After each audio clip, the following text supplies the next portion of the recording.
دعا کرنے سے پہلے یہ کلمات پڑھیں۔ نبی کریم صلی اللہ علیہ وآلہ وسلم نے فرمایا، جب بھی اس یعنی ان کلمات کے ذریعہ دعا کی جائے گی اللہ اسے قبول کر لے گا، اور جب بھی اس کے ذریعے کوئی چیز مانگی جائے گی اسے عطا فرما دے گا، اور وہ دعا یہ ہے: بسم اللہ الرحمن الرحیم، السلام علیکم ورحمۃ اللہ وبرکاتہ۔ محترم ناظرین، امید کرتی ہوں آپ جہاں بھی ہوں گے خوش ہوں گے، خیر و عافیت سے ہوں گے۔ محترم ناظرین، ایک دفعہ کا واقعہ ہے، حاکم ہو تو ایسا ہو۔ عرب میں ایک دفعہ سخت قحط پڑا۔ حضرت عمر رضی اللہ تعالیٰ عنہ کا دور خلافت تھا۔ آپ نے عہد کر لیا کہ جب تک گھی، دودھ اور گوشت عام طور پر بازار میں نہ فروخت ہونے لگے اور آدمی پیٹ بھر کر کھانے اور پینے نہ لگے، میں یہ چیزیں استعمال نہیں کروں گا۔ کچھ عرصے بعد بازار میں کچھ دودھ اور گھی آیا۔ ان کا خادم یہ چیزیں خرید کر لے آیا۔ انہوں نے یہ دیکھا تو پوچھا، یہ کہاں سے لائے ہو؟ خادم کہنے لگا، حضرت اب آپ کا عہد پورا ہو گیا۔ حضرت عمر رضی اللہ تعالیٰ عنہ نے فرمایا، میرا عہد ابھی پورا نہیں ہوا، میں تو یہ چاہتا ہوں رایا کو سب چیزیں آسانی سے اور ان کی ضروریات کے مطابق کھانے پینے کو ملے، اس کے بعد میں اسے استعمال کروں گا، خواہ مخواہ مجھے پریشان نہ کرو،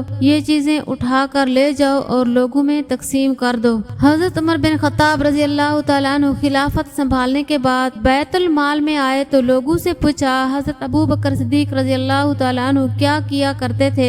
تو لوگوں نے بتایا کہ وہ نماز سے فارغ ہو کر کھانے کا تھوڑا سا سامان لے کر ایک طرف کو نکل جایا کرتے تھے۔ آپ نے پوچھا کہ کہاں جاتے تھے؟ لوگوں نے بتایا کہ یہ نہیں پتا، بس اس طرف کو نکل جاتے تھے۔ آپ رضی اللہ تعالیٰ عنہ نے کھانے کا سامان لیا اور اس طرف کو نکل گئے۔ لوگوں سے پوچھتے ہوئے حضرت ابو بکر رضی اللہ تعالیٰ عنہ کس جگہ جاتے تھے؟ پتہ چلتے چلتے ایک جھونپڑی تک پہنچ گئے۔ وہاں جا کر دیکھا کہ ایک بوڑھا آدمی دونوں آنکھوں سے اندھا ہے اور اس کے منہ پر پھالکے بنے ہوئے ہیں۔ اس نے جب کسی کے آنے کی آواز سنی تو بڑے غصے میں بولا کہ پچھلے 3 دن سے کہاں چلے گئے تھے تم؟ آپ رضی اللہ تعالیٰ عنہ خاموش رہے اور اس کو کھانا کھلانا شروع کیا تو اس نے غصے سے کہا، کیا بات ہے، ایک تو 3 دن بعد آئے ہو اور کھانا کھلانے کا طریقہ بھی بھول گئے ہو؟ آپ رضی اللہ عنہ نے جب یہ سنا تو رونے لگے اور اسے بتایا کہ میں عمر ہوں اور وہ جو آپ کو کھانا کھلاتے تھے وہ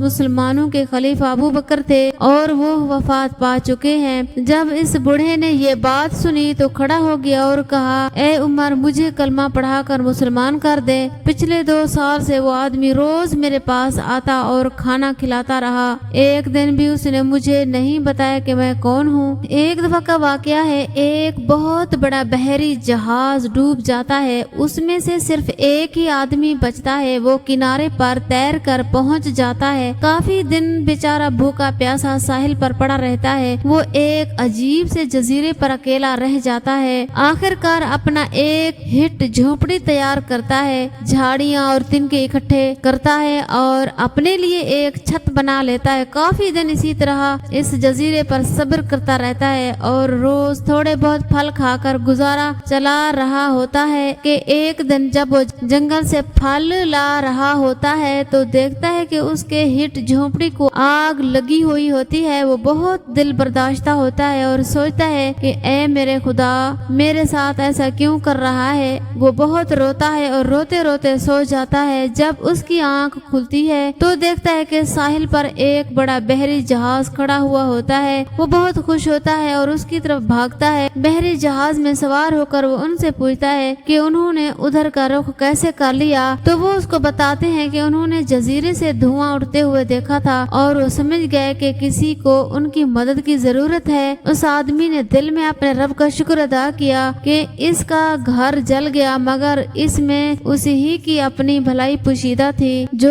کچھ بھی آپ کے ساتھ ہوتا ہے اس پر پریشان مت ہوں، جب برا بھی ہو تو بھی اس میں کچھ بھلائی کا پہلو ضرور پوشیدہ ہوگا، بس اپنا یقین پختہ رکھیں، یہ بہت ضروری ہے۔ عربوں کو اونٹ کا گوشت کھانے کی عادت ہے، اس لیے ان کی طبیعت میں نخوت، غیرت اور سختی کا عنصر بہت پایا جاتا ہے۔ ترکوں کو گھوڑے کا گوشت کھانے کی عادت ہے، اس لیے ان میں طاقت، جرأت اور اکڑ پن کا عنصر زیادہ پایا جاتا ہے۔ انگریزوں کو خنزیر کا گوشت کھانے کی عادت ہے، اس لیے ان میں فحاشی وغیرہ کا عنصر زیادہ پایا جاتا ہے۔ حبشی افریقی بندر کھاتے ہیں، اس لیے ان میں ناچ گانے کی طرف میلان زیادہ پایا جاتا ہے۔ ابن القیم رحمۃ اللہ علیہ فرماتے ہیں جس کو جس حیوان کے ساتھ انس ہوتا ہے اس کی طبیعت میں اس حیوان کی عادتیں غیر شعوری طور پر شامل ہو جاتی ہیں، اور جب وہ اس حیوان کا گوشت کھانے لگ جاتے ہیں تو اس حیوان کے ساتھ مشابہت میں مزید اضافہ ہو جاتا ہے۔ ہمارے زمانے میں فارمی مرغی کھانے کا رواج بن چکا ہے، چنانچہ ہم بھی مرغیوں کی طرح صبح و شام چوں چوں تو بہت کرتے ہیں، لیکن ایک ایک کر کے ہمیں ذبح کر دیا جاتا ہے۔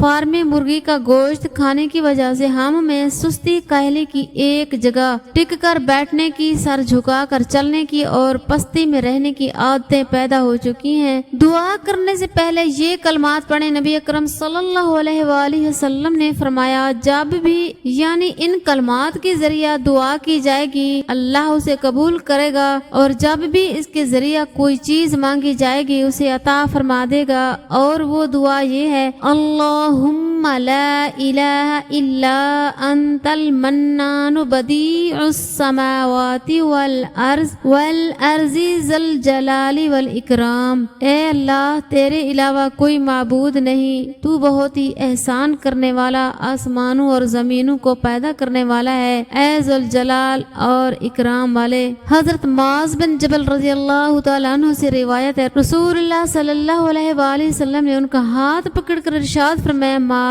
اللہ کی قسم مجھے تم سے محبت ہے، میں تمہیں وصیت کرتا ہوں کسی بھی نماز کے بعد یہ پڑھنا نہ چھوڑنا اللہم اعنی علی ذکرک و شکرک و حسن عبادتک۔ اے اللہ میری مدد فرمائیے میں آپ کا ذکر کروں اور آپ کا شکر کروں اور آپ کی اچھی عبادت کروں۔ اللہ پاک ہم سب کو نیک عمل کرنے کی اور شوق و ذوق سے عبادت کرنے کی توفیق عطا فرمائے، آمین۔